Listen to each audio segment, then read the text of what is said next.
सन 2024-25च्या जिल्हा नियोजन विषयाचा गेले दीड महिना जवळजवळ 20 विविध विषयांचे व्हिडिओ बनवले गेले आणि याच्यातनं एक रत्नागिरी जिल्ह्यातल्या वेगवेगळ्या तालुक्यांवरती कसा निधी वाटपातला अन्याय झालाय हे मांडण्याचा प्रयत्न केला।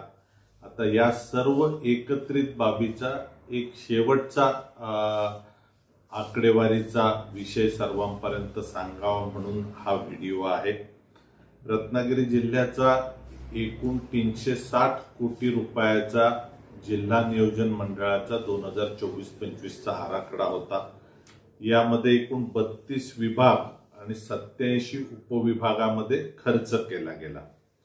या सर्वांमधल्या एकूण 12 विभागांपैकी 16 उपविभागांचा एकत्रित मी अभ्यास जो माझ्यापर्यंत जमा झाला तो गोळा करून सर्वांसमोर मांडला आणि 360 कोटींपैकी 176 कोटी रुपयाचा आराखडा की कशा पद्धतीने या विषयाचा विनियोग झाला आणि विशिष्ट भागांवरती अन्याय झाला हा मांडलेला आहे।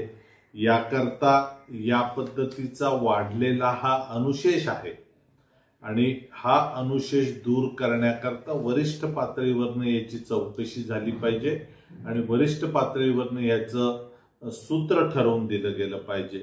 याकरता माननीय मुख्यमंत्री, उपमुख्यमंत्री, मुख्य सचिव व वित्त आणि नियोजन विभाग यांच्यापर्यंत हा विषय मी नेलाय आणि यांच्याकडनं एक सूत्र मिळवून जिल्ह्यातल्या जिल्हा नियोजन आराखड्यामधून या पुढच्या काळात सर्व भागाला योग्य न्याय मिळेल असा मी अपेक्षा करतो आणि याकरता आवश्यक ते कागद मी संबंधित विभागाकडे दिलेले आहे। टाइम्स डिजिटलला लाईक करा, सबस्क्राइब करा, शेअर करा आणि बेल आयकॉन दाबायला विसरू नका। पाहत रहा टाइम्स डिजिटल।